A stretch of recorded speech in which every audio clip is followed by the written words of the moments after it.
Way to career YouTube ചാനലിലേക്ക് എല്ലാ പ്രിയപ്പെട്ട കൂട്ടുകാർക്കും സ്വാഗതം. ആദ്യമായാണ് ഈ ചാനൽ കാണുന്നതെങ്കിൽ ദയവായി ചാനൽ സബ്സ്ക്രൈബ് ചെയ്യുക. ക്ലാസ്സുകൾ ഇഷ്ടപ്പെടുകയാണെങ്കിൽ ലൈക്ക് ചെയ്യുവാനും കൂട്ടുകാർക്കും മറ്റുമായി ഷെയർ ചെയ്ത് കൊടുക്കുവാനും നിങ്ങളുടെ അഭിപ്രായങ്ങളും നിർദ്ദേശങ്ങളും കമൻറ്റ് ബോക്സിലൂടെ അറിയിക്കുവാനും മറക്കരുത്. 1857 വിപ്ലവവുമായിട്ട് ബന്ധപ്പെട്ട രണ്ടാമത്തെ ക്ലാസ്സാണ് ഇന്ന് എടുക്കുന്നത് കേട്ടോ. പാർട്ട് 1 ഇതുവരെയും കാണാത്തവരുണ്ടെങ്കിൽ ദയവായി ചാനൽ സന്ദർശിക്കുക. പാർട്ട് 1 വീഡിയോ കണ്ടതിന് ശേഷം ഈ ക്ലാസ് കാണുക. അപ്പോൾ നമുക്ക് കുറച്ചുകൂടി കണ്ടിന്യൂഷൻ കിട്ടും കേട്ടോ.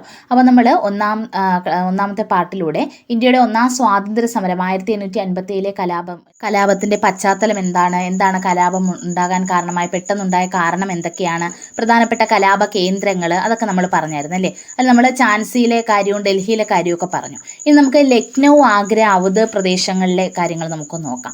ലക്നൗ, ആഗ്ര, ഔധ് എന്നീ സ്ഥലങ്ങളിലെല്ലാം വിപ്ലവം നയിച്ചത് ആരാണ്? ബീഗം ഹസ്രത്ത് മഹലാണ്. ബീഗം ഹസ്രത്ത് മഹലാണ്. കൂടെ ആരും ഉണ്ടായിരുന്നു? ബെർജിസ് ഖാനും ഉണ്ടായിരുന്നു. അപ്പോൾ ആരൊക്കെയാണ് ലക്നൗ, ആഗ്ര, ഔധ് പ്രദേശങ്ങളിൽ വിപ്ലവം നയിച്ചതെന്ന് ചോദിച്ചാൽ ആരാണ്? ബീഗം ഹസ്രത്ത് മഹലും അവരുടെ മകനായിട്ടുള്ള ബെർജിസ് ഖാനുമാണ്. ആരാണ്? ബെർജിസ് ഖാൻ. എന്തുകൊണ്ടാണ് ബീഗം ഹസ്രത്ത് മഹൽ ബ്രിട്ടീഷുകാർക്കെതിരെ ഒരു വിപ്ലവത്തിന് നേതൃത്വം കൊടുത്തത്? അതിനൊരു കാരണം എന്താണെന്ന് നോക്കണ്ടേ. അപ്പോൾ എന്താണ് കാരണം എന്ന് വെച്ചാൽ ബീഗം ഹസ്രത്ത് മഹൽ ആരുടെ ഭാര്യയാണ്? വാജിദ് അലി ഷായുടെ ഭാര്യയാണ്. ആരായിരുന്നു? വാജിദ് അലി ഷായുടെ ഭാര്യ. വാജിദ് അലി ഷാ എന്ന് പറയുന്നത് അവധിലെ നവാബായിരുന്നു കേട്ടോ. അവധിലെ നവാബായിരുന്നു. അപ്പോൾ അവധിലെ നവാബായിട്ടുള്ള വാജിദ് അലി ഷായെ എന്ത് ചെയ്യുന്നു? ദുർഭരണത്തിന്റെ പേരിൽ ബ്രിട്ടീഷുകാർ എന്ത് ചെയ്യുന്നു? പുറത്താക്കുന്നു. അതായത് കൊൽക്കത്തയിലേക്ക് നാട് കടത്തുന്നു. അതൊരു തെറ്റായ പ്രചരണമാണ്. ദുർഭരണം എന്നൊരു തെറ്റായ പ്രചരണത്തിലൂടെയാണ് എന്ത് ചെയ്യുന്നത്? അദ്ദേഹത്തെ പുറത്താക്കുന്നത്. അപ്പം വാജിദ് അലി ഷായെ ദുർഭരണത്തിന്റെ പേരിൽ എന്ത് ചെയ്യുന്നു? കൊൽക്കത്തയിലേക്ക് നാട് കടത്തുന്നു. അപ്പോൾ ഇത് തെറ്റായൊരു പ്രചരണമാണ്. അദ്ദേഹം എന്ത് ചെയ്യുന്നത്? ദുർഭരണമാണ് അവിടെ കാഴ്ചവെക്കുന്നത് എന്നുള്ള തെറ്റായൊരു പ്രചരണം മാത്രമാണ്. ദുർഭരണത്തിന്റെ പേരിലാണ് നവാബായിരുന്ന വാജിദ് അലി ഷായെ എന്ത് ചെയ്യുന്നത്? കൊൽക്കത്തയിലേക്ക് നാട് കടത്തുന്നത്. അപ്പോൾ അദ്ദേഹം അത്രയും നന്നായിട്ട് ഭരണം നടത്തി വെച്ചിരുന്ന അവധിൽ നിന്ന് നവാബ് എന്ത് ചെയ്യുന്നു? നാട് കടത്തുന്നതിന്റെ പേരിൽ പ്രാണൻ ശരീരം വിട്ട് പോയി എന്നാണ് പറയുന്നത്. അതായത് നാട് വിട്ടിട്ട് ശരീരം പോയി എന്നുള്ള രീതിയിലാണ് പറയുന്നത്. അദ്ദേഹത്തിന്റെ പ്രാണൻ എവിടെയാണ്? അവധ് എന്ന രാജ്യമാണ്. അപ്പോൾ പ്രാണൻ ശരീരം വിട്ട് പോയി എന്നാണ് കൊൽക്കത്തയിലേക്ക് നാട് കടത്തിയ സമയത്ത് അവിടെയുള്ള ജനങ്ങൾ പറയുന്നത്. അത്രയ്ക്കും നല്ല രീതിയിൽ ഭരണം വെച്ചുകൊണ്ടിരുന്ന ഒരു നവാബായിരുന്നു വാജിദ് അലി ഷാ. അപ്പോൾ വാജിദ് അലി ഷായെ എങ്ങോട്ടേക്ക് നാട് കടത്തുന്നു? കൊൽക്കത്തയിലേക്ക് നാട് കടത്തുകയും എന്ത് ചെയ്യുന്നു? അവധ് ബ്രിട്ടീഷ് ഇന്ത്യയോട് കൂട്ടിച്ചേർക്കുകയും ചെയ്യാണ് ചെയ്യുന്നത് 1856. ബ്രിട്ടീഷ് ഇന്ത്യയോട് അവധ് കൂട്ടിച്ചേർക്കാൻ കാരണമായ നിയമം ഏതാണെന്ന് വെച്ചാൽ അത് നമുക്ക് ദത്തവകാശ നിരോധന നിയമമാണെന്ന് പറയേണ്ടി വരും കേട്ടോ. ദത്തവകാശ നിരോധന നിയമപ്രകാരം അവസാനമായി ബ്രിട്ടീഷ് ഇന്ത്യയോട് കൂട്ടിച്ചേർത്ത നാട്ടുരാജ്യമാണ് അവധ് എന്ന് പറയുന്നത് 1856. അപ്പോൾ എന്തുകൊണ്ടാണ് അങ്ങനെ ദത്തവകാശ നിരോധന നിയമപ്രകാരമാണ് അവധ് കൂട്ടിച്ചേർത്തതെന്ന് പറയുന്നതെന്ന് വെച്ചാൽ വാജിദ് അലി ഷായുടെ മകൻ വാജിദ് അലി ഷായുടെയും ബീഗം ഹസ്രത്ത് മഹലിൻ്റെയും മകൻ ബെർജിസ് ഖാൻ എന്ന് 11 വയസ്സ് മാത്രമാണ് പ്രായം. അപ്പോൾ അധികാരം കൈമാറാൻ മറ്റാരുമില്ല എന്നുള്ള രീതിയിൽ ബ്രിട്ടീഷുകാർ അവധ് എന്ത് ചെയ്യുന്നത്? ഏറ്റെടുക്കുന്നത്. പക്ഷെ എന്നാൽ ഇത് ബീഗം ഹസ്രത്ത് മഹൽ, ഇത് വാജിദ് അലി ഷായുടെ രണ്ടാമത്തെ ഭാര്യയാണ് ആര്? ബീഗം ഹസ്രത്ത് മഹൽ എന്ന് പറയുന്നത്. വാജിദ് അലി ഷായുടെ ഭാര്യമാരിൽ പ്രധാനപ്പെട്ടതായിട്ട് 2 പേരെയാണ് പറയുന്നത്. ആരൊക്കെയാണ്? ആലം ആരയും ബീഗം ഹസ്രത്ത് മഹലുമാണ് പറയുന്നത് കേട്ടോ. അപ്പം ബീഗം ഹസ്രത്ത് മഹലാണ് നമ്മുടെ ഈ 1857 വിപ്ലവവുമായിട്ട് ബന്ധപ്പെട്ട് നിൽക്കുന്ന വ്യക്തി എന്ന് പറയുന്നത്. ബ്രിട്ടീഷുകാരുടെ ഈ നടപടിയെ ബീഗം ഹസ്രത്ത് മഹൽ അംഗീകരിക്കുന്നില്ല.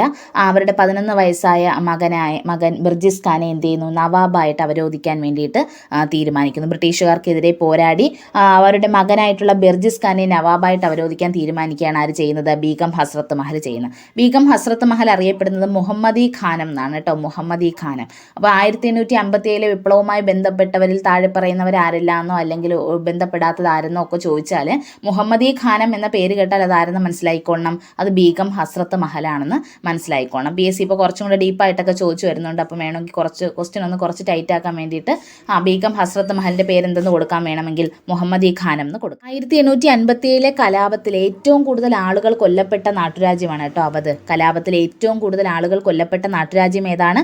അവധാണ്. ബീഗം ഹസ്രത്ത് മഹൽ ബെർജിസ് ഖാനെ നവാബായിട്ട് അവരോധിച്ചെങ്കിലും 1858 ബ്രിട്ടീഷുകാർ നടത്തിയ പോരാട്ടത്തിലൂടെ അവധ് ബ്രിട്ടീഷുകാർ വീണ്ടും തിരിച്ചു പിടിക്കുകയാണ് ചെയ്യുന്നത് കേട്ടോ. ഹസ്രത്ത് മഹൽ നേപ്പാളിലേക്ക് രാഷ്ട്രീയ അഭയം പ്രാപിക്കുകയും ചെയ്തു. അപ്പോൾ ഇതാണ് 1857 വിപ്ലവവുമായി ബന്ധപ്പെട്ട അവധിലെ പശ്ചാത്തലം എന്ന് പറയുന്നത്. അവധിനെക്കുറിച്ച് പറയാനുള്ള മറ്റൊരു പോയിന്റ് എന്ന് പറയുന്നത്, ഒരു ദിവസം നമ്മുടെ വായിലേക്ക് വീഴാൻ പോകുന്ന ചെറി എന്ന് അവധിനെക്കുറിച്ച് പറഞ്ഞ ഗവർണർ ജനറൽ ആരാണെന്നൊരു ചോദ്യമുണ്ട്. ആരാണത്? ഡെൽഹൌസി പ്രഭുവാണ് കേട്ടോ. ഒരിക്കൽ നമ്മുടെ വായിലേക്ക് വീഴാൻ പോകുന്ന ചെറി എന്ന രീതിയിൽ അവധിനെക്കുറിച്ച് പറഞ്ഞത് ആരാണ്? ഡെൽഹൌസി പ്രഭുവാണ്. ഇത്രയും കാര്യങ്ങൾ അവധുമായി ബന്ധപ്പെട്ടൊന്ന് ആലോചിച്ച് വെച്ചേക്കാം.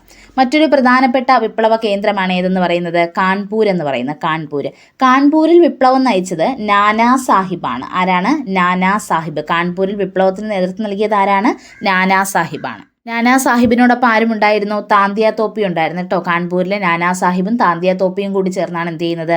വിപ്ലവം നയിക്കുന്നത്. നാനാ സാഹിബിൻ്റെ യഥാർത്ഥ പേരെന്താണ്? ദോണ്ടു പന്ത് എന്നാണ്. ദോണ്ടു പന്ത്. PSC മുൻ വർഷങ്ങളിൽ ഒത്തിരി തവണ റിപ്പീറ്റഡ് ചോദിച്ചുകൊണ്ടിരുന്ന ഒരു ചോദ്യമായിരുന്നു. ഇപ്പം കുറച്ച് നാളുകൊണ്ട് കാണുന്നില്ല, വേണമെങ്കിൽ ഇനിയും ചോദിക്കാം. എന്താണ്?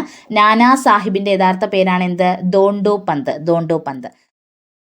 അപ്പോൾ എന്തുകൊണ്ടാണ് നാനാ സാഹിബ് 1857 വിപ്ലവത്തിലേക്ക് ഇറങ്ങിയതെന്ന് നോക്കുകയാണെങ്കിൽ പേഷ്വ ബാജി റാവു രണ്ടാമൻ്റെ ദത്തുപുത്രനായിരുന്നു നാനാ സാഹിബ്. അപ്പം പേഷ്വയുടെ പുത്രനായിരുന്നത് കൊണ്ട് തന്നെ അവർക്കൊരു എന്ത് കൊടുത്തിരുന്നു? ഒരു പെൻഷൻ അനുവദിച്ചിരുന്നു. അപ്പോൾ ആ പെൻഷൻ എന്ത് ചെയ്തു? ദത്തുപുത്രനാണെന്ന പേരിൽ നാനാ സാഹിബിന് നിഷേധിക്കുകയാണ് ഉണ്ടായത്. അപ്പോൾ ഇതിനെയൊക്കെ തുടർന്നാണ് നാനാ സാഹിബ് ബ്രിട്ടീഷുകാർക്കെതിരെ തിരിയുന്നത്. അപ്പോൾ ഓരോ കലാപ കേന്ദ്രങ്ങളിലും ഓരോ വ്യക്തികൾ ബ്രിട്ടീഷുകാർക്കെതിരെ തിരിയാനായിട്ട് അവരവരുടേതായ ഒരു കാരണം ഉണ്ടായിരുന്നു. അത് പിന്നീട് ജനങ്ങളിലേക്ക് കൂടി വ്യാപിപ്പിച്ച് ജനങ്ങളെ കൂട്ടാക്കിയാണ് എന്ത് ചെയ്യുന്നത്? ഓരോ സ്ഥലങ്ങളിലും കലാപ കേന്ദ്രങ്ങളിലും കലാപം നടത്തിയിരുന്നത്. കാൺപൂരിൽ നേതൃത്വം നൽകിയത് ആരാണ്? നാനാ സാഹിബാണ്. കൂടെ ആരും ഉണ്ടായിരുന്നു? അദ്ദേഹത്തിൻ്റെ സൈനിക ഉദ്യോഗസ്ഥനായിട്ടുള്ള താന്തിയ തോപ്പിയും കൂടി ഉണ്ടായിരുന്നു. നമുക്ക് 1857 വിപ്ലവത്തിൻ്റെ ബുദ്ധികേന്ദ്രം എന്നറിയപ്പെടുന്ന ആരെയാണ്? നാനാ സാഹിബിനെയാണ് കേട്ടോ. അതൊരു പോയിന്റാണ്. 1857 വിപ്ലവത്തിൻ്റെ ബുദ്ധികേന്ദ്രം എന്നറിയപ്പെടുന്ന ആരെയാണ്? നാനാ സാഹിബിനെയാണ്. കാൺപൂരിൽ നടന്ന ഉപരോധത്തിനും കൂട്ടക്കൊലയ്ക്കും ഒക്കെ ആരാണ് നേതൃത്വം നൽകിയത്? നാനാ സാഹിബാണ് കേട്ടോ. ബിബീഖർ കൂട്ടക്കൊലയൊക്കെ കാൺപൂരിൽ നടക്കുന്നത് ആ ടൈമിലാണ്. അപ്പോൾ കാൺപൂരിൽ നടന്ന ഉപരോധത്തിനും കൂട്ടക്കൊലയ്ക്കും ഒക്കെ നേതൃത്വം നൽകിയത് ആരാണ്? നാനാ സാഹിബാണ്. മൂന്നാം നെപ്പോളിയൻ എന്നറിയപ്പെടുന്ന വ്യക്തി ആരാണ്? നാനാ സാഹിബാണ്. മൂന്നാം നെപ്പോളിയൻ എന്നറിയപ്പെടുന്ന വ്യക്തി ആരാണ്? നാനാ സാഹിബാണ്. അപ്പോൾ ഒന്ന് ആലോചിച്ച് നോക്കൂ. 1857 വിപ്ലവത്തിൻ്റെ ബുദ്ധികേന്ദ്രം മൂന്നാം നെപ്പോളിയൻ എന്നറിയപ്പെടുന്ന ഇന്ത്യക്കാരൻ ആരാണ്? അത് നാനാ സാഹിബാണ്. വിപ്ലവം പരാജയപ്പെട്ടതോടെ 1859 നേപ്പാളിലേക്ക് ആര് പലായനം ചെയ്യുന്നു? നാനാ സാഹിബ് പലായനം ചെയ്യുന്നു. ഇതിനു മുമ്പ് 1858 തന്നെ ആര് പലായനം ചെയ്തിരുന്നു? നമ്മുടെ ബീഗം ഹസ്രത്ത് മഹൽ നേപ്പാളിലേക്ക് പോയിരുന്നു കേട്ടോ. അതുപോലെ നാനാ സാഹിബും പലായനം ചെയ്യുന്ന എങ്ങോട്ടേക്കാണ്? അത് നേപ്പാളിലേക്ക്. നാനാ സാഹിബിന്റെ ജീവിതം ആസ്പദമാക്കി മനോഹർ മൽഗോങ്കർ എഴുതിയൊരു പുസ്തകമാണ് ദി ഡെവിൽസ് വിൻഡ് എന്ന് പറയുന്നത് കേട്ടോ. നാനാ സാഹിബിന്റെ ജീവിതം ആസ്പദമാക്കി മനോഹർ മൽഗോങ്കർ എഴുതിയ ഒരു പുസ്തകമാണ് ഇത് ദി ഡെവിൽസ് വിൻഡ് എന്ന് പറയുന്നത്. ദി ഡെവിൽസ് വിൻഡ് എന്ന് അറിയപ്പെടുന്ന വിപ്ലവം ഏതാണ്? അത് 1857 വിപ്ലവം. ചെകുത്താന്റെ കാറ്റെന്ന് അറിയപ്പെടുന്ന വിപ്ലവം ഏതാണ്? അല്ലെങ്കിൽ ചെകുത്താന്റെ കാറ്റെന്ന് ബ്രിട്ടീഷുകാർ വിശേഷിപ്പിച്ച വിപ്ലവമാണ് 1857 വിപ്ലവം. ദി ഡെവിൽസ് വിൻഡ് എന്ന കൃതി രചിച്ചത് മനോഹർ മൽഗോങ്കർ ആണ്. ഓക്കെ ആണല്ലോ. നാനാ സാഹിബിന്റെ സൈനിക മേധാവിയായിരുന്നു താന്തിയ തോപ്പി. ആരാണ്? താന്തിയ തോപ്പി. താന്തിയ തോപ്പിയുടെ യഥാർത്ഥ പേര് രാമചന്ദ്ര പാണ്ഡുരംഗ് എന്നാണ്. രാമചന്ദ്ര പാണ്ഡുരംഗ് ആരുടെ യഥാർത്ഥ പേരാണ്? താന്തിയ തോപ്പിയാണ്. ഈസ്റ്റ് ഇന്ത്യ കമ്പനിക്കെതിരെ ഗറില്ല യുദ്ധരീതി ആവിഷ്കരിച്ച സമര നേതാവാണ് Tantia Tope. East India കമ്പനിക്കെതിരെ guerrilla യുദ്ധരീതി ആവിഷ്കരിച്ച സമര നേതാവാണ് ആരാണ്? അത് താന്തിയ തോപ്പിയാണ്. താന്തിയ തോപ്പി. ഒളിപ്പോർ യുദ്ധരീതി ആവിഷ്കരിച്ച മറ്റൊരു സ്വാതന്ത്ര്യ സമര സേനാനിയും കൂടിയുണ്ട് കേട്ടോ. കാലു സിംഗ് മഹാര. ആരാണ്? കാലു സിംഗ് മഹാര. 1857 വിപ്ലവ സമയത്ത് ക്രാന്തിവീർ എന്ന ഒളിപ്പോർ സംഘടന രൂപീകരിച്ച് ബ്രിട്ടീഷുകാർക്കെതിരെ പോരാടിയ സ്വാതന്ത്ര്യ സമര സേനാനിയാണ് കാലു സിംഗ് മഹാര. ജസ്റ്റ് ഒന്ന് ആലോചിച്ച് വെച്ചേ കേട്ടോ. അപ്പോൾ താന്തിയ തോപ്പി ഗറില്ല യുദ്ധരീതി ആവിഷ്കരിച്ച സമരനേതാവാണ്. താന്തിയ തോപ്പിയെ പരാജയപ്പെടുത്തിയ ബ്രിട്ടീഷ് സൈന്യാധിപൻ ആരാണ്? അത് സർ കോളിൻ ക്യാമ്പലാണ് കേട്ടോ. കോളിൻ ക്യാമ്പലാണ് ആരെ പരാജയപ്പെടുത്തുന്നത്? താന്തിയ തോപ്പിയെ പരാജയപ്പെടുത്തുന്നത്. താന്തിയ തോപ്പിയെ ബ്രിട്ടീഷുകാർ തൂക്കിലേറ്റുന്നത് 1859 ഏപ്രിൽ 18-നാണ്. 1859 ഏപ്രിൽ 18-നാണ് താന്തിയ തോപ്പിയെ ബ്രിട്ടീഷുകാർ തൂക്കിലേറ്റുന്നത്. താന്തിയ തോപ്പി വധിക്കപ്പെട്ട സ്ഥലം മധ്യപ്രദേശിലെ ശിവപുരിയാണ് കേട്ടോ. മധ്യപ്രദേശിലെ ശിവപുരിയിൽ വെച്ചാണ് താന്തിയ തോപ്പി എന്ത് ചെയ്യുന്നത്? വധിക്കുന്നത്. താന്തിയ തോപ്പി മെമ്മോറിയൽ സ്ഥിതി ചെയ്യുന്നത് എവിടെയാണെന്ന് വെച്ചാൽ അത് ശിവപുരിയിലാണ്. മധ്യപ്രദേശിലെ ശിവപുരിയിലാണ് താന്തിയ തോപ്പി മെമ്മോറിയൽ സ്ഥിതി ചെയ്യുന്നത്. മറ്റൊരു കലാപ കേന്ദ്രമാണ് ഇത് ബറൌട്ട് പർഗാന. ബറൌട്ട് പർഗാന ഉത്തർപ്രദേശിലെ ബറൌട്ട് പർഗാനയിൽ ബ്രിട്ടീഷ് വിരുദ്ധ കലാപങ്ങൾക്ക് നേതൃത്വം നൽകിയത് ആരാണ്? അത് ഷാമൽ ആണ്. ആരാണ്? ഷാമൽ ആണ്. ഉത്തർപ്രദേശിലെ ബറൌട്ട് പർഗാനയിൽ ബ്രിട്ടീഷ് വിരുദ്ധ കലാപങ്ങൾക്ക് നേതൃത്വം നൽകിയത് ഷാമൽ ആണ്. പ്രാദേശികമായി രാജാവായി അംഗീകരിക്കപ്പെട്ടിരുന്ന ഷാമൽ ഒരു ഇംഗ്ലീഷ് ഉദ്യോഗസ്ഥന്റെ ബംഗ്ലാവ് പിടിച്ചെടുക്കുകയും അതിനെ നീതിയുടെ ഹാളാക്കി മാറ്റുകയും ചെയ്യുന്നുണ്ട് കേട്ടോ. നീതിയുടെ ഹാളാക്കി മാറ്റിയത് ആരാണ്? ഷാമലാണ്. ഷാമൽ. അപ്പം ബ്രിട്ടീഷുകാരുടെ ഒരു ബംഗ്ലാവ് പിടിച്ചെടുത്ത് അതിനെ നീതിയുടെ ഹാളാക്കി മാറ്റിയ വിപ്ലവ നേതാവ് ആരാണെന്ന് ചോദിച്ചാൽ അത് ആരാണത്? ഷാമൽ ആണ്. ഓക്കെ ആണല്ലോ. എന്തിനു വേണ്ടിയിട്ട് ഉപയോഗിച്ചു? തർക്കങ്ങൾ പരിഹരിക്കുന്നതിനും വിധിന്യായങ്ങൾ നടപ്പിലാക്കുകയും ഒക്കെ ചെയ്യുന്നതിന് വേണ്ടിയിട്ടാണ് ഈ നീതിയുടെ ഹാൾ അദ്ദേഹം ഉപയോഗിച്ചത്.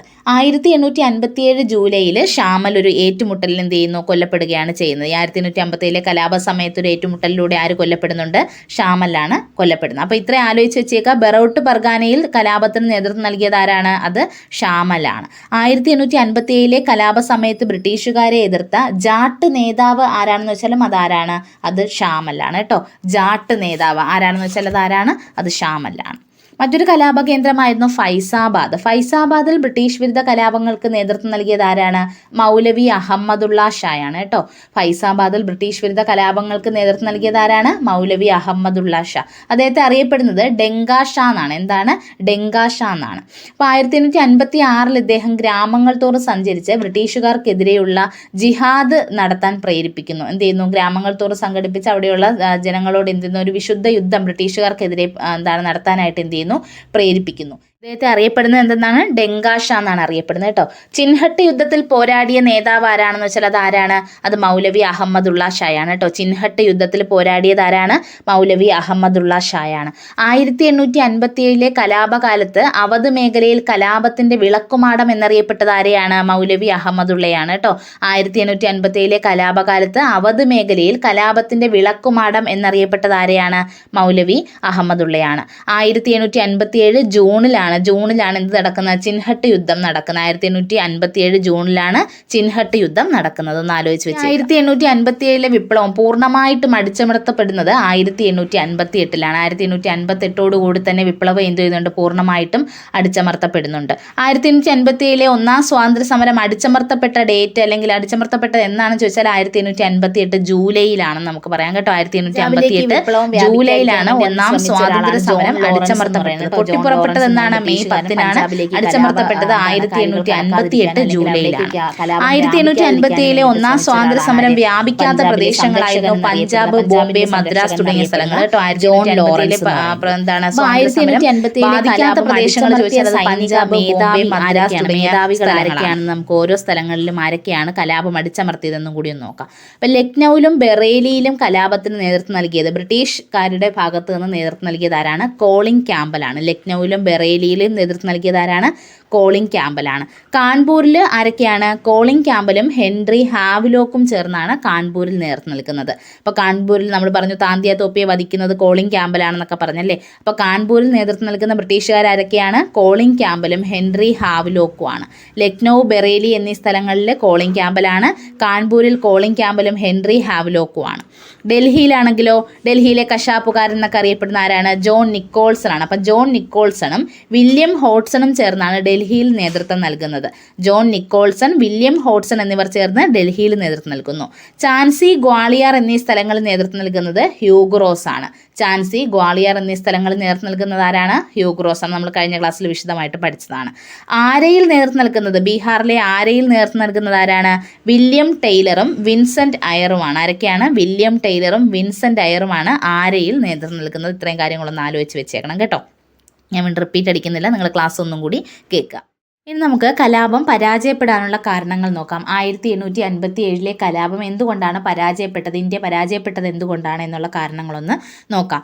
ഇന്ത്യയിലെ എല്ലായിടത്തും കലാപം വ്യാപിച്ചിരുന്നില്ല. ഇന്ത്യയിലെ എല്ലായിടത്തും എന്ത് ചെയ്തിരുന്നില്ല? കലാപം വ്യാപിച്ചിരുന്നില്ല. പ്രധാനമായിട്ടും ഉത്തരേന്ത്യ കേന്ദ്രീകരിച്ചാണ് കലാപം നടന്നുകൊണ്ടിരുന്നത്. ദക്ഷിണേന്ത്യയിലേക്ക് കലാപം വ്യാപിച്ചിരുന്നില്ല. ഇന്ത്യയിലെ എല്ലാ വിഭാഗം ജനങ്ങളും കലാപത്തിൽ സഹകരിച്ചില്ല. ഇന്ത്യയിലെ എല്ലാ വിഭാഗം ജനങ്ങളും എന്ത് ചെയ്തില്ല? കലാപത്തിൽ സഹകരിച്ചില്ല. കലാപകാരികൾക്ക് ആധുനിക ആയുധങ്ങളോ സൈനിക പരിശീലനങ്ങളോ ലഭിച്ചിരുന്നില്ല. നമ്മുടെ ഇന്ത്യക്ക് വേണ്ടി പോരാടിയവർക്ക് എന്ത് ചെയ്തിരുന്നില്ല? ആധുനിക ആയുധങ്ങളൊന്നും കൈവശമുണ്ടായിരുന്നില്ല. അവർക്ക് പ്രത്യേക സൈനിക പരിശീലനങ്ങളൊന്നും തന്നെ ലഭിച്ചിരുന്നില്ല. എന്നാൽ ബ്രിട്ടീഷുകാർ അങ്ങനെ ആയിരുന്നില്ല. അവർക്ക് പ്രത്യേക സൈനികരും പട്ടാളക്കാരും ഒക്കെ ഉണ്ടായിരുന്ന ഒരു സഖ്യമാണ് ഉണ്ടായിരുന്നത്. ഇന്ത്യക്കാരുടെ പക്ഷത്ത് നിന്ന് അങ്ങനെ ആയിരുന്നില്ല. കലാപത്തിന് കൃത്യമായ ഒരു ആസൂത്രണവും ഉണ്ടായിരുന്നില്ല. കഴിവുള്ള നേതൃത്വത്തിൻ്റെ അഭാവം. അപ്പോൾ കലാപത്തിന് കൃത്യമായ ആസൂത്രണം ഉണ്ടായിരുന്നില്ല എന്ന് പറയുമ്പോൾ ഈ ഉണ്ടായ കലാപ കേന്ദ്രങ്ങൾ തമ്മിൽ ഒരു ആസൂത്രണമൊന്നും ഉണ്ടായിരുന്നില്ല. ഇപ്പോൾ ഒരു ഡൽഹിയിൽ കലാപം നടത്തുന്നവർ അവിടത്തേക്ക് വേണ്ടി പോരാടി, ബീഹാറിൽ കലാപം നടത്തുന്നവർ അവിടേക്ക് വേണ്ടി പോരാടി. അപ്പോൾ ഇവർ തമ്മിൽ എന്ത് ചെയ്യുന്നില്ല? ഇന്ത്യക്കാരായ കലാപകാരികൾ തമ്മിൽ എന്ത് ചെയ്യുന്നിരുന്നില്ല? ഒരു ആസൂത്രണവും ഉണ്ടായിരുന്നില്ല. കഴിവുള്ള നേതൃത്വത്തിൻ്റെ അഭാവം. അപ്പോൾ പലയിടങ്ങളിലും നേതൃസ്ഥാനത്ത് നിന്ന് നയിക്കാനായിട്ട് ഒരു കഴിവുള്ള ഒരു വ്യക്തിയുടെ എന്താണ് പ്രസൻസ് അവിടെ ഉണ്ടായിരുന്നില്ല. അപ്പോൾ കഴിവുള്ള നേതൃത്വത്തിൻ്റെ അഭാവവും കലാപം പരാജയപ്പെടാനായിട്ടുള്ള കാരണങ്ങളാണ്. അപ്പോൾ സ്റ്റേറ്റ്മെൻറ്റിൽ ചോദിക്കാൻ സാധ്യതയുള്ള കാര്യങ്ങളാണ് ഞാൻ പറഞ്ഞത്. നമ്മുടെ ക്വസ്റ്റ്യൻസിലൊക്കെ ഇപ്പോൾ സ്റ്റേറ്റ്മെൻറ്റ് മോഡലിലാണല്ലോ വരുന്നത്. അപ്പോൾ അങ്ങനെയാണെങ്കിൽ കലാപം പരാജയപ്പെടാനുള്ള കാരണങ്ങൾ എന്തൊക്കെയാണ്, അല്ലെങ്കിൽ കാരണങ്ങളിൽ പെടാത്തത് ഏതാണെന്നൊക്കെ ചോദിച്ചാൽ ഒന്ന് ഓർത്തു വെച്ചേക്കണം. എന്തൊക്കെയാണ് കാരണങ്ങൾ? ഇന്ത്യയിലെ എല്ലായിടത്തും കലാപം വ്യാപിച്ചിരുന്നില്ല. ഇന്ത്യയിലെ എല്ലാ വിഭാഗം ജനങ്ങളും കലാപത്തിൽ സഹകരിച്ചില്ല. കലാപകാരികൾക്ക് ആധുനിക ആയുധങ്ങളോ സൈനിക പരിശീലനങ്ങളോ ലഭിച്ചിരുന്നില്ല. കലാപത്തിന് കൃത്യമായ ഒരു ആസൂത്രണവും ഉണ്ടായിരുന്നില്ല. കഴിവുള്ള നേതൃത്വത്തിൻ്റെ അഭാവം തുടങ്ങിയവയാണ് കലാപം പരാജയപ്പെടാനുള്ള കാരണങ്ങളെന്ന് പറയുന്നത്. ഇനി 1857 വിപ്ലവത്തിൻ്റെ അനന്തരഫലങ്ങൾ എന്തൊക്കെയാണെന്ന് ചോദിച്ചാൽ, ഇന്ത്യയിൽ മുഗൾ ഭരണം അവസാനിക്കാൻ കാരണമായ വിപ്ലവമാണ് ഇതെന്ന് പറയുന്നത് 1857 വിപ്ലവം. ഇന്ത്യയിൽ മുഗൾ ഭരണം പൂർണ്ണമായിട്ടും അവസാനിച്ചത് 1857 വിപ്ലവത്തോടു കൂടിയാണ്. ഇന്ത്യയിലെ ഈസ്റ്റ് ഇന്ത്യ കമ്പനിയുടെ ഭരണം അവസാനിക്കുകയും ഇന്ത്യയുടെ ഭരണം ബ്രിട്ടൻ നേരിട്ട് ഏറ്റെടുക്കുകയും ചെയ്തതും 1857 കലാപത്തിൻ്റെ ഒരു അനന്തരഫലമാണ്. ഇന്ത്യയിൽ ഈസ്റ്റ് ഇന്ത്യ കമ്പനിയുടെ ഭരണം അവസാനിച്ചു. കൂടാതെ എന്ത് ചെയ്തു? ഇന്ത്യയുടെ ഭരണം ബ്രിട്ടൻ നേരിട്ട് ഏറ്റെടുക്കുകയും ചെയ്തു. ഇന്ത്യ ബ്രിട്ടീഷ് സാമ്രാജ്യത്തിൻ്റെ ഭാഗമായി മാറുകയും ചെയ്യുകയാണ് അവിടെ സംഭവിച്ചത്. 1858 ഗവൺമെൻറ് ഓഫ് ഇന്ത്യ ആക്ട് പാസ്സാക്കിയത് 1857 വിപ്ലവത്തിൻ്റെ ഒരു ഫലമാണ്. 1858 ഗവൺമെൻറ് ഓഫ് ഇന്ത്യ ആക്ട് 1857 വിപ്ലവത്തിൻ്റെ ഒരു ഫലമായിട്ട് നമുക്ക് കണക്കാക്കാം. പിന്നെ ദത്തവകാശ നിരോധന നിയമം പിൻവലിച്ചത് 1857 കലാപത്തിൻ്റെ അനന്തരഫലമായിട്ട് നമുക്ക് പറയാം. ദത്തവകാശ നിരോധന നിയമം 1859 കാനിങ് പ്രഭു എന്ത് ചെയ്യുന്നുണ്ട്? പിൻവലിക്കുന്നുണ്ട്. പിന്നെ നാട്ടുരാജ്യങ്ങളെ ബ്രിട്ടീഷ് സാമ്രാജ്യത്തോട് കൂട്ടിച്ചേർക്കുന്നത് എന്ത് ചെയ്തു? അവസാനിച്ചു. നാട്ടുരാജ്യങ്ങളെ ബ്രിട്ടീഷ് സാമ്രാജ്യത്തോട് കൂട്ടിച്ചേർക്കുന്നത് അവസാനിച്ചു. ദത്തവകാശ നിരോധന നിയമപ്രകാരമൊക്കെ ഓരോ നാട്ടുരാജ്യങ്ങൾ ബ്രിട്ടീഷ് ഇന്ത്യ കൂട്ടിച്ചേർക്കുന്നുണ്ടായിരുന്നു. ആ പ്രവൃത്തി എന്ത് ചെയ്തു?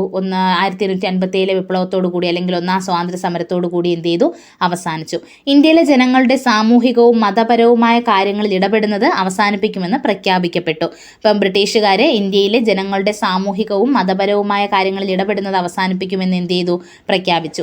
വിദ്യാഭ്യാസ യോഗ്യതയ്ക്കനുസരിച്ച് ഇന്ത്യക്കാരെ ഗവൺമെൻറ് ഉദ്യോഗങ്ങൾ നിയമിക്കുമെന്ന് പ്രഖ്യാപിക്കപ്പെട്ടു. വിദ്യാഭ്യാസ യോഗ്യതയ്ക്കനുസരിച്ച് ഇന്ത്യക്കാരെ ഗവൺമെൻറ് ഉദ്യോഗങ്ങൾ നിയമിക്കുമെന്ന് പ്രഖ്യാപിക്കപ്പെട്ടു. ഇതൊക്കെ നമ്മുടെ 1857 ഗവൺമെൻറ് ഓഫ് ഇന്ത്യ ആക്ട് പ്രകാരം വന്ന കാര്യങ്ങളാണ് കേട്ടോ. കലാപശേഷം സാമൂഹിക പരിഷ്കരണ പ്രസ്ഥാനങ്ങളോട് മുഖം തിരിച്ചു. കലാപശേഷം എന്ത് ചെയ്തു? സാമൂഹിക പരിഷ്കരണ പ്രസ്ഥാനങ്ങളോട് മുഖം തിരിച്ചു. ഹിന്ദുക്കളെയും മുസ്ലിങ്ങളെയും ഭിന്നിപ്പിക്കാനുള്ള ശ്രമങ്ങൾ ആരംഭിച്ചു. അപ്പോൾ ഇത് കൂടുതൽ രീതിയിൽ ഇന്ത്യ കീഴടക്കാൻ കഴിയില്ല എന്ന് തോന്നിയപ്പോൾ ബ്രിട്ടീഷുകാർ പ്രയോഗിച്ച അടുത്തൊരു തന്ത്രമാണ് ഇത് ഭിന്നിപ്പിച്ച് ഭരിക്കുക എന്നുള്ളത്. അതായത് പലതരത്തിലുള്ള മതത്തിലുള്ള ജനങ്ങൾ നമ്മുടെ ഇന്ത്യയിൽ വസിക്കുന്നതാണ്.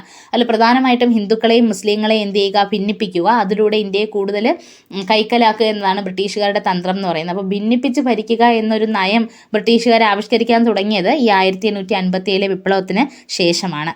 ഇന്ത്യൻ ദേശീയതയുടെയും ദേശീയ പ്രസ്ഥാനത്തിൻ്റെയും വളർച്ചയ്ക്ക് സഹായകമായത് ഈ 1857 വിപ്ലവമാണ്. 1857 വിപ്ലവത്തിന് ശേഷമാണ് ഇന്ത്യൻ ജനങ്ങൾ തൻ്റെ രാജ്യത്തിന് വേണ്ടി പോരാടണം, തൻ്റെ രാജ്യം ഇപ്പോൾ മറ്റൊരു രാജ്യത്തിൻ്റെ കയ്യിലാണ് എന്നൊക്കെ ഉള്ളൊരു തിരിച്ചറിവ് ഇന്ത്യയിലെ എല്ലാ ജനങ്ങൾക്കും വരുന്നത് 1857 വിപ്ലവത്തിൻ്റെ ശേഷമാണ്. അപ്പോൾ ഇന്ത്യൻ ദേശീയതയുടെയും ദേശീയ പ്രസ്ഥാനത്തിൻ്റെയും വളർച്ചയ്ക്ക് സഹായകമായ വിപ്ലവമാണ് 1857 വിപ്ലവം എന്ന് പറയുന്നത്. വിപ്ലവത്തിന് ശേഷം ബ്രിട്ടീഷുകാർ പിന്തുടർന്ന നയമാണ് ഇത് ഭിന്നിപ്പിച്ച് ഭരിക്കുക എന്നുള്ളത്. വിപ്ലവത്തിന് ശേഷം ബ്രിട്ടീഷുകാർ ഇന്ത്യക്കാരോട് സ്വീകരിച്ച നയമാണ് ഇത് ഭിന്നിപ്പിച്ച് ഭരിക്കുക. അതുകൊണ്ട് ഉദ്ദേശിക്കുന്നത് എന്താണ്? ഹിന്ദുക്കളെയും മുസ്ലിങ്ങളെയും ഭിന്നിപ്പിക്കുക. ആദ്യം എന്ത് ചെയ്യുക? നമ്മുടെ ഇന്ത്യയിലുള്ള ഹിന്ദുക്കളെയും മുസ്ലിങ്ങളെയും തമ്മിൽ എന്ത് ചെയ്യുക? ഭിന്നിപ്പിക്കുക. അപ്പോൾ രണ്ടുപേരും ഒരുമിച്ച് നിന്നാലല്ലേ ഇന്ത്യയെ കൂടുതൽ ശക്തരാകാൻ പറ്റുള്ളൂ. അപ്പോൾ അവർ ഭിന്നിപ്പിക്കുക, അതാണ് ആദ്യത്തെ തന്ത്രം എന്ന് പറയുന്നത്. അപ്പോൾ അവരെ ഭിന്നിപ്പിച്ച് കഴിഞ്ഞാൽ ബ്രിട്ടീഷുകാർക്ക് കൂടുതൽ ഇന്ത്യയെ കൈക്കലാക്കാൻ എളുപ്പമായിരിക്കും എന്നൊരു തന്ത്രമാണ് അവർ എന്ത് ചെയ്തത്? പ്രയോഗിച്ചത്. അപ്പോൾ 1857 കലാപത്തിൻ്റെ ഫലമായിട്ട് ഈസ്റ്റ് ഇന്ത്യ കമ്പനിയുടെ ഭരണം അവസാനിപ്പിച്ചു എന്ന് പറഞ്ഞല്ലോ. അപ്പോൾ 1857 വിപ്ലവത്തിൻ്റെ ഫലമായി ഇന്ത്യയുടെ ഭരണാധികാരിയായ ബ്രിട്ടീഷ് രാജ്ഞി ആരാണെന്ന് വെച്ചാൽ അത് വിക്ടോറിയ രാജ്ഞിയാണ് കേട്ടോ. 1857 ഗവൺമെൻറ് ഓഫ് ഇന്ത്യ ആക്ട് പ്രകാരം എന്ത് ചെയ്യുന്നു? വിക്ടോറിയ രാജ്ഞിയാണ് ഇന്ത്യയുടെ ഭരണാധികാരിയായിട്ട് മാറുന്നത്. ഇന്ത്യയിലെ ജനങ്ങൾക്കായിട്ട് വിക്ടോറിയ രാജ്ഞി പുറപ്പെടുവിച്ച വിളംബരമാണ് 1858 രാജ്ഞിയുടെ വിളംബരം എന്നറിയപ്പെടുന്നത്. ഇന്ത്യയുടെ ജനങ്ങൾക്കായിട്ട് വിക്ടോറിയ രാജ്ഞി പുറപ്പെടുവിച്ച വിളംബരമാണ് ഏത്? 1858 വിക്ടോറിയ രാജ്ഞിയുടെ വിളംബരം. ഇതാണ് ഗവൺമെൻറ് ഓഫ് ഇന്ത്യ ആക്ട് 1858 എന്നറിയപ്പെടുന്നത്. Act for the better government of India എന്നറിയപ്പെടുന്ന നിയമവും ഏതാണ്? ഗവൺമെൻറ് ഓഫ് ഇന്ത്യ ആക്ട് 1858 ആണ്. Act for the better government of India ഒന്ന് ആലോചിച്ച് വെച്ചേക്കുക. Act for the better government of India എന്നറിയപ്പെടുന്ന അറിയപ്പെടുന്ന നിയമം ഏതാണ്? Government of India act 1858. 1858 നിയമം പാർലമെന്റിൽ അവതരിപ്പിച്ച ബ്രിട്ടീഷ് പ്രധാനമന്ത്രിയാണ് പാൽമേസ്റ്റൺ പ്രഭു. 1858 നിയമം ബ്രിട്ടീഷ് പാർലമെന്റിൽ അവതരിപ്പിച്ച ബ്രിട്ടീഷ് പ്രധാനമന്ത്രി ആരാണ്? പാൽമേസ്റ്റൺ പ്രഭുവാണ്. ഗവൺമെൻറ് ഓഫ് ഇന്ത്യ ആക്ട് 1858 പാസ്സാക്കപ്പെട്ടത് എന്നാണെന്ന് വെച്ചാൽ അത് 1858 ഓഗസ്റ്റ് 2-നാണ്. ഗവൺമെൻറ് ഓഫ് ഇന്ത്യ ആക്ട് 1858 പാസ്സാക്കപ്പെട്ടത് എന്നാണ്? 1858 ഓഗസ്റ്റ് 2-നാണ്. ഗവർണർ ജനറൽ ഓഫ് ഇന്ത്യ എന്ന പേരിൽ അറിയപ്പെട്ടിരുന്ന ഉദ്യോഗസ്ഥൻ പിന്നീട് അറിയപ്പെട്ടത് എന്തെന്നാണ്? വൈസ്രോയി എന്നാണ്. ഗവർണർ ജനറൽ എന്ന പദവി മാറി പിന്നീട് എന്തായിട്ട് മാറി? വൈസ്രോയി ആയിട്ട് മാറി. 1858 ഓഗസ്റ്റ് 2 മുതലാണ് അങ്ങനെ അറിയപ്പെടാൻ തുടങ്ങിയത്. അപ്പോൾ ബ്രിട്ടീഷ് ഇന്ത്യയിലെ ആദ്യ വൈസ്രോയി ആരാണ്? കാനിങ് പ്രഭുവാണ്. വൈസ്രോയിമാരെ കുറിച്ചുള്ള കാനിങ് പ്രഭുവിൻ്റെ ക്ലാസ്സൊക്കെ നമ്മൾ ചാനലിൽ എടുത്തിട്ടുണ്ട്. കാണാത്തവരുണ്ടെങ്കിൽ അതൊന്ന് കാണുക കേട്ടോ. അപ്പോൾ ബ്രിട്ടീഷ് ഇന്ത്യയിലെ ആദ്യ വൈസ്രോയി ആരാണ്? കാനിങ് പ്രഭുവാണ്. വിക്ടോറിയ രാജ്ഞിയുടെ വിളംബരം വായിക്കാനായിട്ട് 1858 നവംബർ 1-ന് കാനിങ് പ്രഭു വിളിച്ചുകൂട്ടിയ രാജകീയ സദസ്സ് അറിയപ്പെടുന്നതാണ് അലഹബാദ് ദർബാർ കേട്ടോ. അപ്പോൾ അലഹബാദ് ദർബാർ വിളിച്ചുകൂട്ടിയത് ആരാണ്? അത് കാനിങ് പ്രഭുവാണ്. കാനിങ് പ്രഭു എന്തിനു വേണ്ടിയിട്ടാണ്? നമ്മുടെ 1858 act, government of India act വായിക്കാൻ, അല്ലെങ്കിൽ വിക്ടോറിയ രാജ്ഞിയുടെ വിളംബരം വായിക്കാനായിട്ടാണ് അലഹബാദ് ദർബാർ എന്ത് ചെയ്യുന്നത്? വിളിച്ചുകൂട്ടുന്നത്. ഇന്ത്യൻ ജനതയുടെ മാഗ്നാ കാർട്ട എന്നറിയപ്പെടുന്ന വിളംബരമാണ് 1858 വിളംബരം എന്ന് പറയുന്നത്. ഇന്ത്യൻ ജനതയുടെ മാഗ്നാ കാർട്ട എന്നറിയപ്പെടുന്നത് ഏതാണ്? 1858 വിക്ടോറിയ രാജ്ഞിയുടെ വിളംബരം, അല്ലെങ്കിൽ government of India act 1858. East India കമ്പനിക്ക് ഭരണം നഷ്ടപ്പെടാൻ കാരണമായ നിയമമാണ് 1858 government of India act. East India കമ്പനിയുടെ ഭരണം നഷ്ടപ്പെടാൻ കാരണമായ നിയമം ഏതാണ്? 1858 ഗവൺമെൻറ് ഓഫ് ഇന്ത്യ ആക്ട് ആണ്. പുതിയ നിയമപ്രകാരം ഇന്ത്യയുടെ ഭരണനിർവഹണത്തിനായിട്ട് നിയമിക്കപ്പെട്ട ഉന്നത പദവിയാണ് secretary of state for India. അപ്പോൾ എക്സാമുകളിൽ ഇങ്ങനെ ചോദിക്കാം, secretary of state for India എന്ന പദവി കൊണ്ടുവരാൻ കാരണമായ നിയമം ഏതാണ്? 1858 ഗവൺമെൻറ് ഓഫ് ഇന്ത്യ ആക്ട് ആണ്. അങ്ങനെ ആദ്യത്തെ secretary of state for India ആയിട്ട് മാറുന്നത് ആരാണ്? എഡ്വേർഡ് ഹെൻറി സ്റ്റാൻലി ആണ്. ഓക്കെ, എഡ്വേർഡ് ഹെൻറി സ്റ്റാൻലി ആണ് ആദ്യത്തെ secretary of state for India എന്ന് പറയുന്നത്. Edward Henry Stanley. 1858 ബ്രിട്ടീഷ് രാജ്ഞിയുടെ വിളംബരത്തിനെതിരെ എതിർ വിളംബരം പുറപ്പെടുവിച്ച വിപ്ലവകാരി ആരാണെന്ന് വെച്ചാൽ ബീഗം ഹസ്രത്ത് മഹലാണ്. നമുക്കറിയാം ബീഗം ഹസ്രത്ത് മഹൽ ആരാണെന്ന്. ലക്നൌവിലൊക്കെ കലാപത്തിന് നേതൃത്വം നൽകിയതാണ്. 1858 ബ്രിട്ടീഷ് രാജ്ഞിയുടെ വിളംബരത്തിനെതിരെ എതിർ വിളംബരം പുറപ്പെടുവിച്ച വിപ്ലവകാരി ആരാണ്? ബീഗം ഹസ്രത്ത് മഹലാണ്. 1857 വിപ്ലവത്തിൻ്റെ സ്മാരകമാണ് ഏത്? മ്യൂട്ടിനി മെമ്മോറിയൽ കേട്ടോ. 1857 വിപ്ലവത്തിൻ്റെ സ്മാരകം ഏതാണ്? മ്യൂട്ടിനി മെമ്മോറിയലാണ്. മ്യൂട്ടിനി മെമ്മോറിയൽ സ്ഥാപിക്കപ്പെടുന്നത് 1863-ലാണ്. 1857 വിപ്ലവത്തിൻ്റെ സ്മാരകമാണ് മ്യൂട്ടിനി മെമ്മോറിയൽ. 1863-ലാണ് ഇത് സ്ഥാപിക്കുന്നത്. എവിടെയാണ്? ന്യൂഡൽഹിയിലാണ് കേട്ടോ. മ്യൂട്ടിനി മെമ്മോറിയൽ സ്ഥിതി ചെയ്യുന്നത് എവിടെയാണ്? ന്യൂഡൽഹിയിലാണ്. ഈ മ്യൂട്ടിനി മെമ്മോറിയൽ നിലവിൽ അറിയപ്പെടുന്നത് എന്തെന്നാണ്? അജിത് ഗഡ് എന്നാണ്. അജിത് ഗഡ്. മ്യൂട്ടിനി മെമ്മോറിയൽ അജിത് ഗഡ് എന്ന് പുനർനാമകരണം ചെയ്യപ്പെട്ട വർഷം 1972 ആണ്. 1863 സ്ഥാപിച്ച മ്യൂട്ടിനി മെമ്മോറിയൽ 1972 മുതൽ എങ്ങനെയാണ് അറിയപ്പെടുന്നത്? അജിത് ഗഡ് എന്നാണ്. 1857 കലാപത്തിൻ്റെ 100-ാം വാർഷികത്തിൽ തിരുവനന്തപുരത്ത് ഉദ്ഘാടനം ചെയ്യപ്പെട്ട സ്മാരകമാണ് പാളയം രക്തസാക്ഷി മണ്ഡപം. 1857 കലാപത്തിൻ്റെ 100-ാം വാർഷികത്തിൽ തിരുവനന്തപുരത്ത് ഉദ്ഘാടനം ചെയ്യപ്പെട്ട സ്മാരകം ഏതാണ്? പാളയം രക്തസാക്ഷി മണ്ഡപമാണ്. ഉദ്ഘാടനം ചെയ്തത് അന്നത്തെ രാഷ്ട്രപതിയായിരുന്ന ഡോക്ടർ രാജേന്ദ്ര പ്രസാദ് ആണ് കേട്ടോ. 1857 കലാപത്തിൻ്റെ 100-ാം വാർഷികം എന്ന് പറയുമ്പോൾ ഏത് വർഷമാണ്? 1957-ലാണ്. 1957 പാളയം രക്തസാക്ഷി മണ്ഡപം ഉദ്ഘാടനം ചെയ്തത് ആരാണ്? രാഷ്ട്രപതി ഡോക്ടർ രാജേന്ദ്ര പ്രസാദ് ആണ്. ഒന്നാം സ്വാതന്ത്ര്യ സമരത്തിൻ്റെ 150-ാം വാർഷികം ആചരിച്ച വർഷം 2007 ആണ്. ഒന്നാം സ്വാതന്ത്ര്യ സമരത്തിൻ്റെ 150-ാം വാർഷികം ആചരിച്ച വർഷം 2007 ആണ്. ഒന്നാം സ്വാതന്ത്ര്യ സമരം 1857 വിപ്ലവത്തെയാണ് നമ്മൾ ഒന്നാം സ്വാതന്ത്ര്യ സമരം എന്ന് പറയുന്നത്. അപ്പോൾ ഒന്നാം സ്വാതന്ത്ര്യ സമരത്തിൻ്റെ 150-ാം വാർഷികം ആചരിച്ച വർഷം 2007 ആണ്. 1857 വിപ്ലവത്തിൻ്റെ 150-ാം വാർഷികത്തിൽ 100 രൂപയുടെ അനുസ്മരണ നാണയം പുറത്തിറക്കിയ പ്രധാനമന്ത്രിയാണ് മൻമോഹൻ സിംഗ്. 1857 വിപ്ലവത്തിൻ്റെ 150-ാം വാർഷികത്തിൽ 100 രൂപയുടെ അനുസ്മരണ നാണയം പുറത്തിറക്കിയ പ്രധാനമന്ത്രി ആരാണ്? മൻമോഹൻ സിംഗ് ആണ്. 1857 വിപ്ലവവുമായി ബന്ധപ്പെട്ട് റിലീഫ് ഓഫ് ലക്നൗ എന്ന പ്രശസ്ത ചിത്രം വരച്ചത് തോമസ് ജോൺസ് ബാർക്കർ ആണ്. തോമസ് ബാർക്കർ എന്ന് ഓർത്തു വയ്ക്കുക, അല്ലെങ്കിൽ ജോൺസ് ബാർക്കർ എന്ന് ഓർത്തു വയ്ക്കുക കേട്ടോ. തോമസ് ജോൺസ് ബാർക്കർ 1857 വിപ്ലവവുമായി ബന്ധപ്പെട്ട് റിലീഫ് ഓഫ് ലക്നൗ എന്ന പ്രശസ്ത ചിത്രം വരച്ചത് ആരാണ്? തോമസ് ജോൺസ് ബാർക്കർ ആണ്.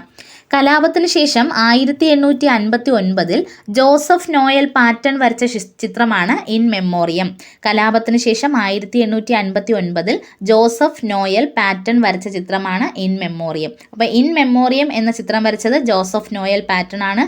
റിലീഫ് ഓഫ് ലക്നൗ എന്ന ചിത്രം വരച്ചത് ആരാണ്? തോമസ് ജോൺസ് ബാർക്കർ ആണ്. ഇത്രയും ആലോചിച്ച് വെച്ചേക്കുക. ഇൻ മെമ്മോറിയവും റിലീഫ് ഓഫ് ലക്നൗവും എന്തുമായി ബന്ധപ്പെട്ടിരിക്കുന്നു? 1857 കലാപവുമായി ബന്ധപ്പെട്ട ചിത്രങ്ങളാണെന്ന് ആലോചിച്ച് വെച്ചേക്കുക. 1857 വിപ്ലവവുമായിട്ട് ബന്ധപ്പെട്ട് ചലച്ചിത്രങ്ങളുണ്ട്, പുസ്തകങ്ങളുണ്ട്. ഈ വിപ്ലവത്തെ വിശേഷിപ്പിച്ച കുറച്ച് ആൾക്കാരുണ്ട്. ഓരോ ഈ 1857 വിപ്ലവത്തിനെ പല രീതിയിൽ വിശേഷിപ്പിച്ച കുറച്ച് വ്യക്തികളുണ്ട്. അപ്പോൾ അങ്ങനെയുള്ള കാര്യങ്ങളൊക്കെ നമുക്ക് മറ്റൊരു ക്ലാസ്സിലൂടെ എടുക്കാം കേട്ടോ. അപ്പോൾ ഇന്നത്തെ ക്ലാസ് അല്ലെങ്കിൽ ഒത്തിരി ലെങ്ത് ആയി പോകും. അതിൻ്റെ കൂടെ നമുക്ക് 2-3 പോയിന്റ് കൂടെ ഒന്ന് പറഞ്ഞിട്ട് ഇന്നത്തെ ക്ലാസ് അവസാനിപ്പിക്കാം. 1857 വിപ്ലവത്തിൻ്റെ ആദ്യ രക്തസാക്ഷി ആരാണ്? മംഗൽ പാണ്ഡെയാണ്. നമ്മൾ ക്ലാസ്സിൽ പറഞ്ഞതാണ്. 1857 വിപ്ലവത്തിൻ്റെ ആദ്യ രക്തസാക്ഷി ആരാണ്? മംഗൽ പാണ്ഡെ. ഇന്ത്യയിലെ ആദ്യ വനിതാ രക്തസാക്ഷി ആരാണെന്ന് വെച്ചാൽ അത് പ്രീതി ലതാ വഡേദ്കർ ആണ് കേട്ടോ. ഇന്ത്യയിലെ ആദ്യ വനിതാ രക്തസാക്ഷി ആരാണ്? പ്രീതി ലതാ വഡേദ്കർ ആണ്. ഇന്ത്യയിലെ ആദ്യ മുസ്ലിം രക്തസാക്ഷി ആരാണെന്ന് വെച്ചാൽ അത് അഷ്ഫഖ് ഉല്ലാഹ് ഖാൻ ആണ്. ഇന്ത്യയിലെ ആദ്യ മുസ്ലിം രക്തസാക്ഷിയാണ് അഷ്ഫഖ് ഉല്ലാഹ് ഖാൻ. ഇന്ത്യയിലെ ഏറ്റവും പ്രായം കുറഞ്ഞ രക്തസാക്ഷിയാണ് ഖുദിറാം ബോസ്. ഇന്ത്യയിലെ ഏറ്റവും പ്രായം കുറഞ്ഞ രക്തസാക്ഷി ആരാണ്? ഖുദിറാം ബോസ് ആണ്. അപ്പോൾ ഇത്രയും പോയിന്റും കൂടി ഒന്ന് ആലോചിച്ച് വെച്ചേക്കാം. 1857 വിപ്ലവത്തിൻ്റെ ആദ്യ രക്തസാക്ഷി മംഗൽ പാണ്ഡെ, ഇന്ത്യയിലെ ആദ്യ വനിതാ രക്തസാക്ഷി പ്രീതി ലതാ വഡേദ്കർ, ഇന്ത്യയിലെ ആദ്യ മുസ്ലിം രക്തസാക്ഷി അഷ്ഫഖ് ഉല്ലാഹ് ഖാൻ, ഇന്ത്യയിലെ ആദ്യ പ്രായം കുറഞ്ഞ രക്തസാക്ഷി, ഇന്ത്യയിലെ ഏറ്റവും പ്രായം കുറഞ്ഞ രക്തസാക്ഷിയാണ് ഖുദിറാം ബോസ്. ഓക്കെ, 1857 കലാപവുമായി ബന്ധപ്പെട്ട് കുറച്ച് കാര്യങ്ങളും കൂടി പറയാനുണ്ട്. നമുക്കത് അടുത്ത പാർട്ടിലൂടെ ക്ലാസ് എടുക്കാം. ഇന്നത്തെ ക്ലാസ് ക്ലിയർ ആയെന്ന് കരുതുന്നു. ക്ലാസ്സുകൾ ഇഷ്ടപ്പെട്ടുവെങ്കിൽ ലൈക്ക് ചെയ്യുവാനും നിങ്ങളുടെ കൂട്ടുകാർക്കും മറ്റുമായി ഷെയർ ചെയ്ത് കൊടുക്കുവാനും മറക്കരുത്. താങ്ക്